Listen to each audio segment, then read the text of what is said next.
Apocalipse 2, você que está em casa, vamos ler a palavra de Deus do versículo 1 até o 5.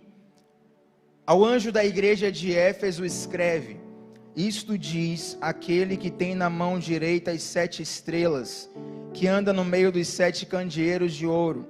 Conheço as tuas obras e o teu trabalho e a tua perseverança, e que não podes suportar os maus, e que puseste à prova o que se dizem apóstolos e não são, e os achaste mentirosos. Tens perseverança, e por causa do meu nome sofreste, e não desfaleceste. Tenho, porém, contra ti, que deixaste o teu primeiro amor. Tenho, porém, contra ti, que deixaste o teu primeiro amor. Lembra-te de onde caíste, e arrepende-te, e pratica as primeiras obras. E se não te arrependeres, brevemente virei a ti, e removerei do seu lugar o teu candeeiro, se não se arrependeres. Queridos, eu tenho uma palavra bem rápida para essa noite, e eu acredito que o Senhor Deus vai lhe atingir com impacto, porque o poder não está no pregador, o poder está no evangelho que será ministrado. Essa palavra é muito prática, e também muito conhecida. Na verdade, é o único lugar da Bíblia onde se usa a tão famosa expressão primeiro amor. E é uma carta para uma das 7 igrejas, há uma sequência de 7 igrejas que recebem cartas aqui em Apocalipse. E uma delas é a igreja de Éfeso. E eu sempre gosto de citar a cidade de Éfeso e a sua importância, porque Éfeso não era uma cidadezinha pequena. Éfeso era um centro político, comercial e cultural muito poderoso no Império Romano naquela época. Éfeso, na verdade, era a segunda maior cidade do Império Romano. Éfeso só perdia para Roma, que era a capital. E por conta da localização de Éfeso, ele ficava entre o lado europeu e o lado asiático daquele continente, daquele império. Então muitas pessoas, de certo modo, elas precisavam passar por Éfeso, e isso fazia com que a cidade exercesse uma influência muito grande sobre todo o império. Uma das influências mais conhecidas de Éfeso é o seu contributo religioso, a sua cultura religiosa, que se espalha por todo o helenismo da região, por toda a influência grega daquela região. E obviamente Éfeso era uma cidade costumeiramente politeísta, adorava muitos deuses. A cultura grega é uma cultura politeísta, mas mesmo dentro desse politeísmo, o politeísmo grego, ele não é um politeísmo onde existem tantos deuses iguais. Não, existem hierarquias, deuses que são mais importantes, deuses que são menos importantes. Deuses que numa região são mais cultuados e deuses que em outras regiões são menos cultuados.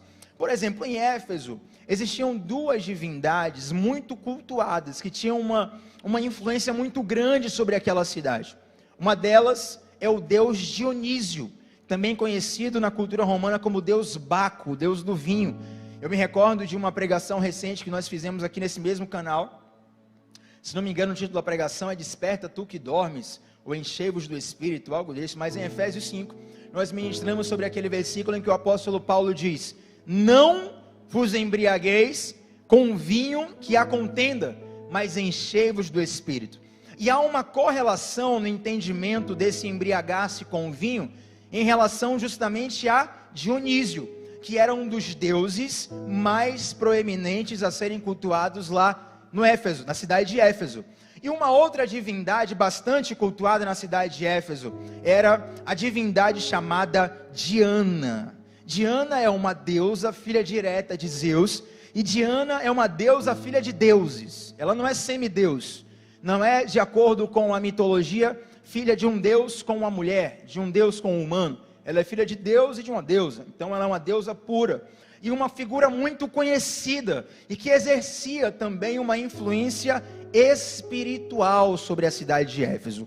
É claro que a gente não precisa entrar em detalhes aqui, não é o foco da mensagem hoje, quem sabe um dia a gente vai ter um tempo de ministrar sobre isso, mas normalmente os mesmos espíritos, eles se traduzem com nomes diferentes em diversas culturas, e através desses nomes diferentes, eles exercem uma influência cultural e espiritual sobre um lugar. Por exemplo, nós vemos que o Brasil, ele é de certa forma, sem querer entrar na discussão, mas o Brasil ainda é um país de terceiro mundo.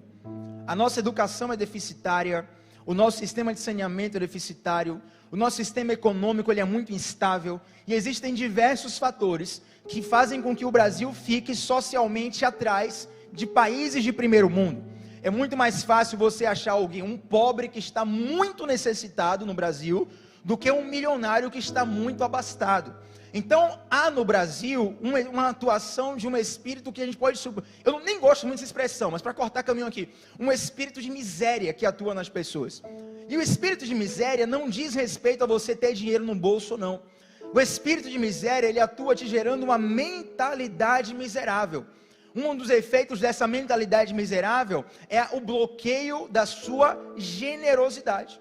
Você não consegue ofertar na igreja, você não consegue sustentar uma ação social, você não consegue ajudar o seu próximo, porque a mentalidade de miséria, ela faz com que você tenha um clique na sua cabeça, e esse clique diz, a qualquer momento vai faltar dinheiro na sua vida, e você fica com medo, eu tenho que guardar, eu tenho que guardar, eu tenho que guardar, eu tenho que reter, quando na verdade a Bíblia fala que Deus abençoa mais ainda aquele que dá generosamente, aquele que oferta com alegria.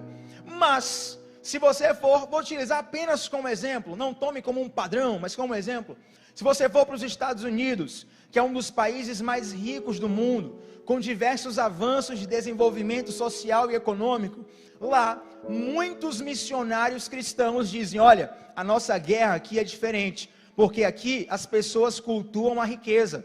Aqui é tão fácil fazer dinheiro, é tão fácil ter oportunidade, é tão fácil você crescer na vida, que as pessoas começam a acumular, a comprar sem fim.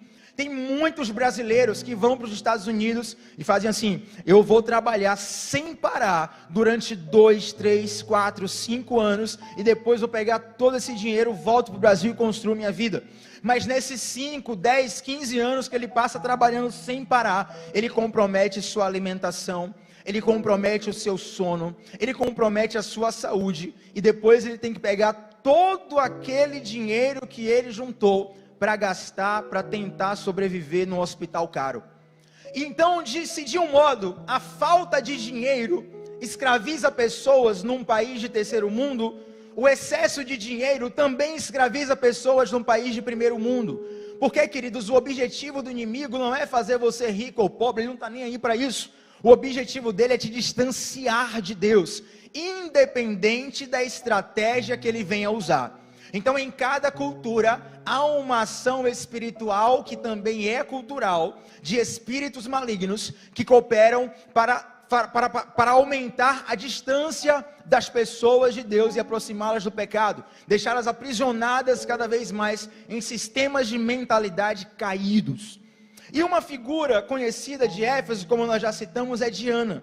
E um dos traços bem conhecidos dessa figura chamada Diana, é que Diana é uma deusa, filha de deuses, que recebeu a autorização dos seus pais para casar. Recebeu a liberação dos seus pais para casar. Claro, isso é uma história de acordo com a mitologia. Só que Diana resolve não se casar e passa a vida inteira solteira, porque ela na verdade é indiferente ao amor. Ela não sente amor, ela não se encanta por ninguém. Então Diana vai, de algum modo, se tornar a deusa da caça. Porque ela abençoava os caçadores. Estou pegando a gagueira de Diogo. Será que o pastor está vendo essa live? Perdoa, pastor. Mas prova que eu estou ouvindo as pregações dele. Glória a Deus. Está vendo aí? Tudo tem um lado bom. A Milka está dando risada de você aqui, pastor. Estou denunciando. Mas Diana se torna a deusa da caça. E ela se torna indiferente ao amor. Ela não tem nada a ver com o sentimento. Percebam, uma figura feminina daquela época. Se na época de hoje a figura feminina ainda é muito ligada ao sentimento, você imagina aquela época. e ela se torna a deusa da caça, que é justamente uma ação masculina, culturalmente masculina. Ainda hoje imagine naquela época, onde a prevalência masculina era muito maior sobre a liberdade feminina. E é interessante que, se você for observar, Diana, ela carrega diversos traços de personalidade que nós enxergamos em algumas alas do movimento feminista atual. E claro, eu quero abrir um parêntese aqui, para não colocar todo mundo na mesma situação. É claro que nós, como cristãos, somos a favor dos avanços dos direitos femininos, da dignidade da mulher, da igualdade da mulher. Nós glorificamos a Deus pelos avanços que as mulheres têm na nossa sociedade, e estamos juntos com elas, por mais avanços que elas ainda precisam alcançar, em nome de Jesus elas vão alcançar, porque Deus é quem dá honra e dignidade a todos, homens e mulheres. Mas nós também precisamos ser maduros e não podemos deixar de observar que, infelizmente, algumas pessoas têm capitalizado as demandas que são justas para ideologias que são injustas. Então, quando você vai ver alguns traços da ideologia feminista militante, alguns traços, algumas alas, elas carregam de alguma forma um sentimento anticristão. Elas acabam se opondo à igreja, aos valores cristãos, aos valores da Bíblia, e você vai perceber que, infelizmente, essas pessoas que não entenderam bem a intenção do real sentido do movimento, essas pessoas, elas estão embebidas numa ideologia que tem muito a ver com a personalidade de Diana. Tiago, você está criticando o movimento? Não sou eu que digo isso, querido, são eles mesmos. E Diana também é muito inspiradora para pessoas que são praticantes de uma religião, de um traço de religião chamado Wicca, que é um tipo de feitiçaria que busca a manipulação dos poderes da natureza através de determinados rituais. Olha quem é a figura de Diana. Então, eu costumo sempre dizer que o contrário do amor não é o ódio. É muito mais fácil você pregar para alguém que odeia Deus do que você pregar para alguém que é indiferente a Deus. É muito mais fácil você pegar alguém que tenha 1 bilhão de pactos com o diabo, que seja envolvido com tudo que você acha que é ruim, que tenha ódio da igreja mortal, que fala: meu sonho é matar crente, meu sonho é destruir a igreja, meu sonho é acabar com tudo. É muito mais fácil você pregar para alguém assim, do que para aquela pessoa que você prega e diz: mas tudo bem, né? Eu não mato, não roubo, eu não prostituo, não tem problema então, né? Vamos seguir a vida, tal. Aí você fala assim: Deus te abençoe. Ele fala assim: a nós todos. Porque esse tipo de pessoa, na verdade, ele não entende que precisa da transformação. O contrário do amor não é o ódio, o contrário do amor é a indiferença. Então, quando Jesus, em Apocalipse, fala com João e envia mensagens para a igreja de Éfeso, ele começa dando diversos elogios de fazer todo cristão desejar receber. Olha o versículo 2: conheço as tuas obras, conheço o teu trabalho, conheço a tua perseverança, sei que você não pode suportar os maus, sei que você pôs à prova os que dizem apóstolos e não são, sei que você tem perseverança, por causa do meu nome sofreste e não desfalecestes, mas tenho contra ti. Jesus libera uma gama de elogios que, sinceramente, eu não sei se é encontrado em tantos cristãos atuais. O nível de zelo que a igreja de Éfeso tinha era altíssimo. O nível de dedicação, de excelência era muito elevado.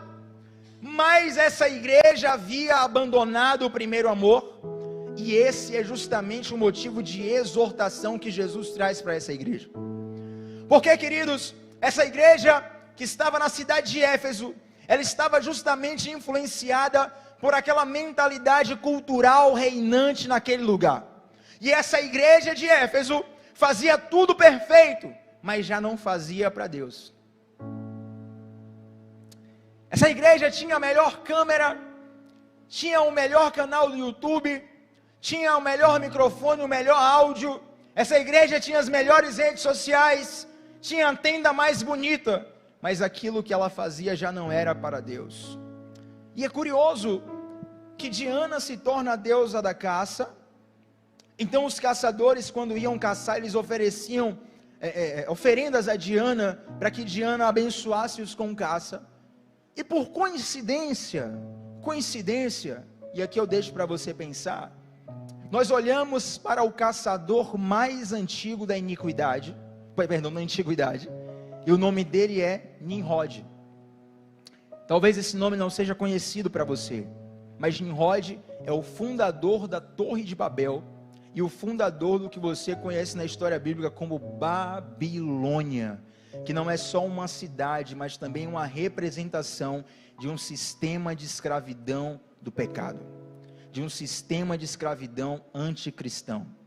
Nimrod, o caçador mais conhecido da antiguidade, Diana, a deusa da caça, e nós olhamos que de um lado Diana era indiferente ao amor, do outro lado Nimrod tinha raiva de Deus. Nimrod, ele está situado historicamente muito próximo ao episódio do dilúvio. Então Nimrod, ele propõe construir uma torre que nós conhecemos como Torre de Babel, e é interessante que quando nós lemos o texto bíblico, a gente vê que aqueles homens, eles se reúnem e eles propõem construir uma torre que é tão alta, que alcançaria até os mais altos céus. E certa vez me veio uma dúvida, eu quero compartilhar essa dúvida com você. Eu fiquei pensando, Deus, qual o sentido de ter uma torre muito alta? Porque eu, Tiago, sei que você pensa diferente, mas eu, Tiago, eu penso que é muito mais símbolo de poder você ter uma fazenda, tipo do tamanho da Bahia. Imagina você ter uma fazenda do tamanho da Bahia, a Bahia inteira é uma fazenda que pertence a você, do que você ter o prédio mais alto de Salvador. Não é diferente? Eu acredito, isso é uma opinião, não tem negócio de certo e errado, mas eu acredito que ter uma extensão territorial geográfica maior é uma demonstração de poder, até porque uma extensão territorial maior, você consegue construir quantas torres você quiser. E eu comecei a perguntar aquilo para Deus também, pesquisando, porque a gente tem que ser assim, tá, gente? Muita gente tem dúvida da palavra, e aí pergunta assim, Deus, Senhor, me revela. Vai estudar teologia, meu irmão. E na verdade, a motivação de Nimrod era justamente por conta do dilúvio. O que é que aconteceu no dilúvio? Deus veio e matou todo mundo. Como é que Deus matou todo mundo? Deus fez com que chovesse do céu e abrisse as portas do abismo embaixo da terra. Então foi água para todo lado. O nível de água cresceu a tamanhos alarmantes. Então tinha muita água, uma enchente muito grande. Qual era a ideia de Nimrod? Eu vou construir uma torre tão alta, que se esse Deus mandar outro dilúvio, eu vou ficar lá no topo da torre e não vou me afogar. Percebeu agora a motivação de Nimrod? Nimrod queria construir algo para resistir a Deus. E sabe, eu olho e observo que muitos cristãos entendem o primeiro amor apenas como sair da sua melhor versão. Olha, eu estava no primeiro amor, eu estava apaixonado 100%, hoje eu estou apaixonado 70%, então não estou mais no primeiro amor. Querido, se fosse isso, menos mal. Se fosse só isso, menos mal. Mas a gente não pode enxergar o primeiro amor como você dá 100% o tempo todo apenas. O problema de você deixar o primeiro amor é que você deixou o amor. Porque não tem segundo amor, não tem terceiro amor, não tem quarto amor, tem o amor. E se você deixa esse amor, você deixou o amor. E no mundo espiritual não existe campo neutro. Se você deixa Deus, automaticamente você passa a ser inimigo de Deus. Naturalmente, o caminho das pessoas que começam com o esfriamento da fé é a apostasia profunda. Isso não diz respeito, meu irmão, a você assistir todos os cultos do canal. Isso não diz respeito a você ser a pessoa que mais lê a Bíblia na sua família. Isso não diz respeito apenas ao teu coração bater forte diante de Deus. Isso diz respeito a uma brecha que você dá, que lá na frente vai se transformar em apostasia e vai te transformar em inimigo de Deus. E nós estamos aqui nesse momento para alertar o seu coração, para direcionar o seu coração, para chamar a sua atenção, porque pequenas brechas podem causar grandes estragos. Você pode ser um crente tão forte como um Titanic, mas se um pequeno buraco quebrar o seu casco e água começar a entrar nesse barco, em algum momento ele vai começar a afundar, porque a sua vida não foi construída para estar quebrada, assim como o barco não pode navegar saudavelmente quando ele está quebrado. Então Jesus vem, através dessa carta, e faz inúmeros elogios. Você faz isso bem, você faz isso bem, você faz aquilo outro bem. Já viu votação de escola de samba no carnaval? Unidos de não sei o que lá, fantasia, 10. Não sei o que lá, carro de frente, sei lá, 10. Você, Gustavo, que assiste carnaval. Carro alegórico, 10. 10. Aí o segundo também, né? 10. Chega no final, 9.9. Perdeu, acabou. Jesus está dizendo: não adianta você ser bom em tudo, se você já não me ama. Quando um dos fariseus pergunta a Jesus: Senhor, qual é o maior dos mandamentos? Jesus diz: ame ao Senhor teu Deus de todo o seu coração, toda a sua alma, toda a sua força, todo o seu entendimento. Jesus não está dizendo assim: olha, se for 51% a 49% já é o suficiente, você vai entrar arrastado no céu, mas você vai passar ali na recuperação. Não! Se for 60% você está na média. Não! 70% eu consigo fazer aproximar aqui, você vai entrar em algum... Não! Todo o seu coração, toda a sua alma, todo o seu entendimento. No momento em que você já não oferece tudo a Deus, é questão de tempo para você não oferecer mais nada a Deus. No momento em que você não oferece tudo a Deus, é questão de tempo para você passar a não oferecer mais nada a Deus. E sabe, amados, eu quero trazer essa reflexão para uma conclusão, te levando a refletir em algo que está por vir sobre toda a face da terra. E como ministro de Deus, eu não posso deixar de te alertar que vem aí um tempo muito desafiador. A palavra de Deus em diversos momentos registra o período do final dos tempos, final dos dias, como uma tamanha aflição que jamais foi vista e jamais será vista novamente. Você olha para o massacre que Hitler fez com os judeus e você diz: não, no final dos tempos vai vir algo que é mais forte do que isso. Você olha para diversos ditadores que mataram milhões de pessoas e a Bíblia diz: no final ainda vai vir coisa pior. Você olha para diversos níveis de perseguição que existem sobre a face da terra e a Bíblia está dizendo: no final ainda vai vir coisa pior. Sabe aquele ditado que baiano gosta de falar muito, né? Não se preocupa não, que depois ainda vai piorar. O quadro vai ficar ruim, vai, mas eu quero te preparar, e o Senhor Deus quer alinhar a sua igreja, porque uma igreja que está alinhada com o noivo, ela vai conseguir, como diz nosso irmão Lázaro, passar pela prova dando glória a Deus, meu irmão. Eu quero te ajudar, eu quero te animar, mas eu também quero te alertar, que se Deus vai dar livramento, e Ele vai dar livramento a quem estiver alinhado e posicionado com o chamado dEle. E o chamado do Senhor é o chamado da última hora. Eu não sei se você já esteve no aeroporto, mas na rodoviária eu também já ouvi isso. O problema da rodoviária, Gustavo, é que está tocando tanto pagode alto, que você não consegue ouvir direito. Mas na rodoviária também tem, viu, gente? Na rodoviária também tem. O ônibus está para sair, aí o cara vai lá e fala: você que vai viajar para Ipirá, o ônibus sai em 10 minutos. Você que vai viajar para Jequié, o ônibus está saindo agora em 5 minutos. No avião é pior. Se você não entrar, o negócio é aterrorizante no avião, tio. O negócio é terrível. Olha, faltam 5, última chamada. O negócio vai entrando na sua alma, assim, correndo. Fala: se você não entrar agora. Gente, eu já perdi viagem de avião. E foi até um livramento de Deus. O avião não caiu não, fique tranquilo. Mas foi um livramento de Deus, depois eu conto testemunho. Mas eu lembro que eu estava atrasado, e na verdade eu estava atrasado por conta de um amigo meu, que estava atrasado, eu estava com ele, a gente ia no mesmo voo. E a gente chegou correndo e foi passando pela segurança correndo. E os policiais já preocupados, Gustavo. Os policiais, a gente passando correndo com a mala para não perder o avião. E os policiais já, né? A gente só vendo aqui, câmbio. Né? Esses meninos aí estão correndo e tal. A gente chegou na porta e tal. A gente achando, passou pela detecção de metais, passou por isso, por aquilo. E achando que estava abafando. Afinal de contas, vamos entrar no avião agora. Quando a gente foi entrar, o comissário... Passou o tempo, querido.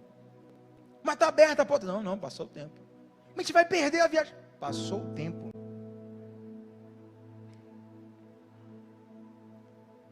E aí meu amigo advogado, né? Advogado gosta de... Advogado nasceu para essas horas. Não que eu vou processar, que eu vou que não sei o que e tal. Aí o comissário, à vontade, senhor, pode processar.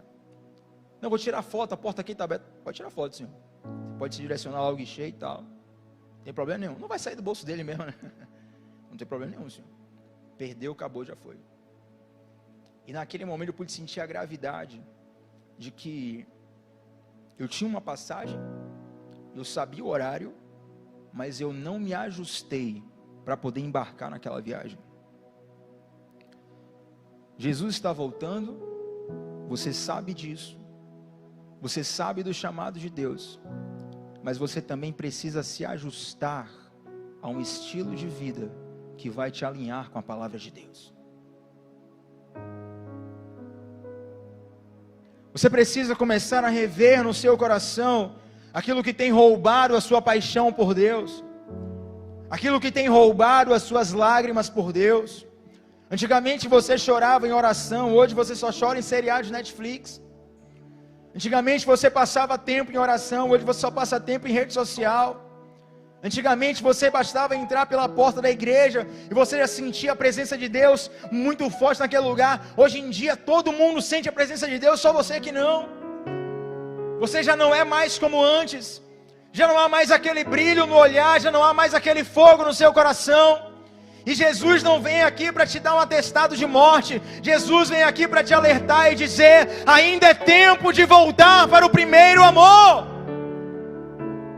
E sabe uma das grandes chaves das pessoas nunca voltarem para o primeiro amor? É que elas ficam tentando imitar um tempo que elas viveram, porque elas acham que primeiro amor é coisa do passado. Primeiro amor não tem a ver com tempo, querido. Primeiro amor tem a ver com um tipo de alinhamento. E sabe o que a gente vê muito? Meu Deus, preciso voltar ao primeiro amor.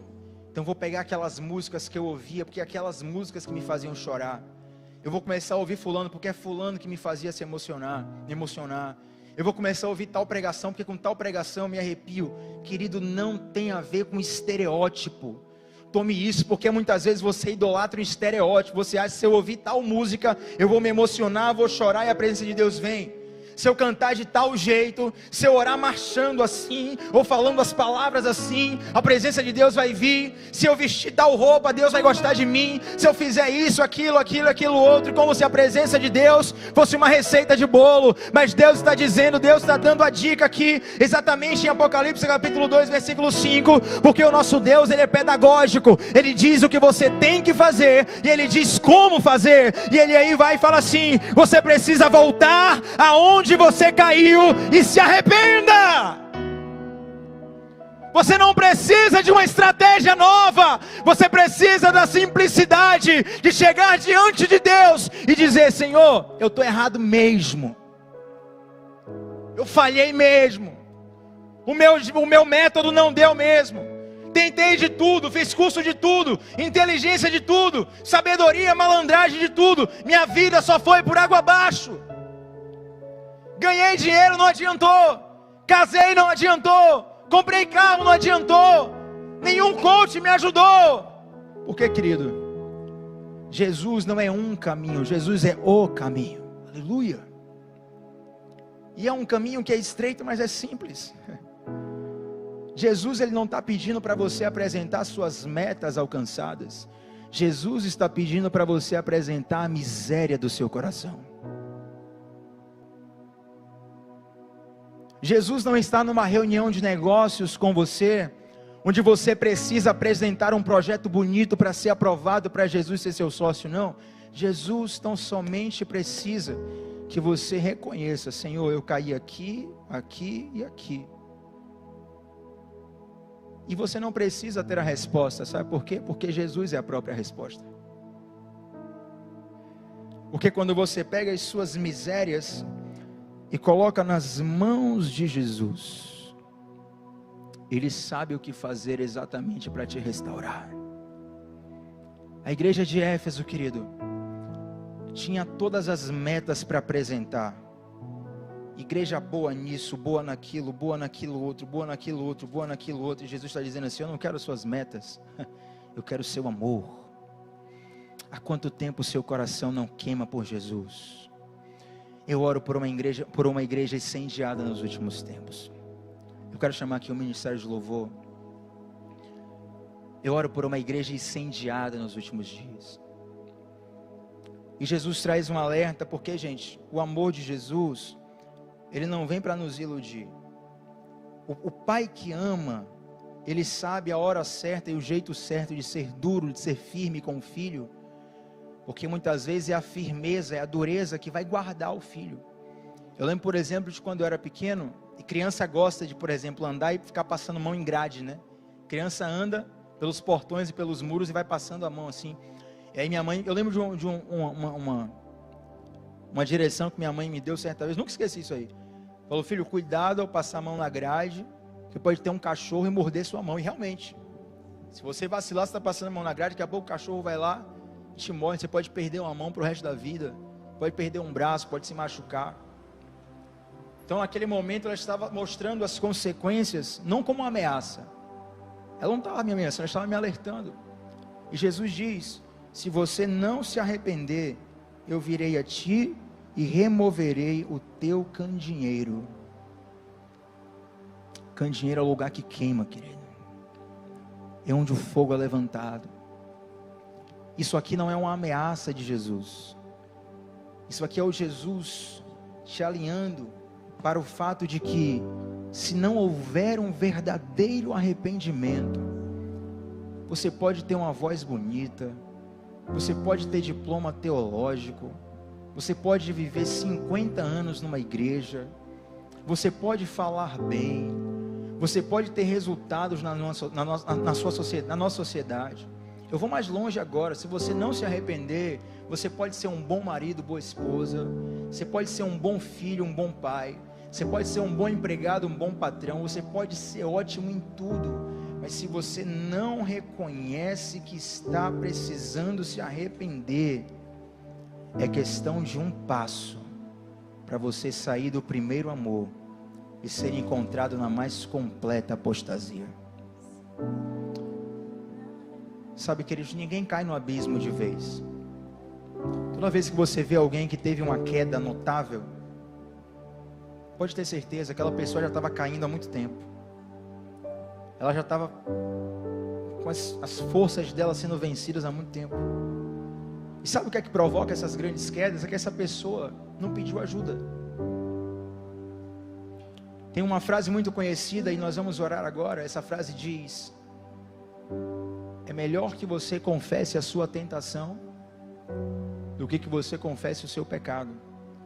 Porque quando você confessa a tentação, você consegue forças para não pecar. Mas agora eu quero te apresentar um Jesus que está olhando para você, para as suas conquistas, para as suas qualidades, para tudo de certo que você fez. Mas Ele está dizendo: ainda há algo para o qual se arrepender. E eu estou te chamando agora porque eu te amo. O Ministério de Louvor vai entoar uma canção, e eu gostaria que nesse momento você fizesse uma oração ao Senhor. Se possível, colocasse a mão no seu coração agora onde você está. Talvez você esteja assistindo com alguém que, em alguma medida, você fique tímido de fazer isso. Eu não vou te pedir para aliviar, não. Vença a timidez em nome de Jesus. Bote a mão no seu coração mesmo. Se estiver precisando chorar, chore mesmo. Porque o Senhor está usando essa noite, querido, para resgatar a essência do amor ao Pai, para resgatar a essência que está perdida. Faça essa oração enquanto o Ministério de Louvor canta, e nós já voltamos para ministrar na sua vida.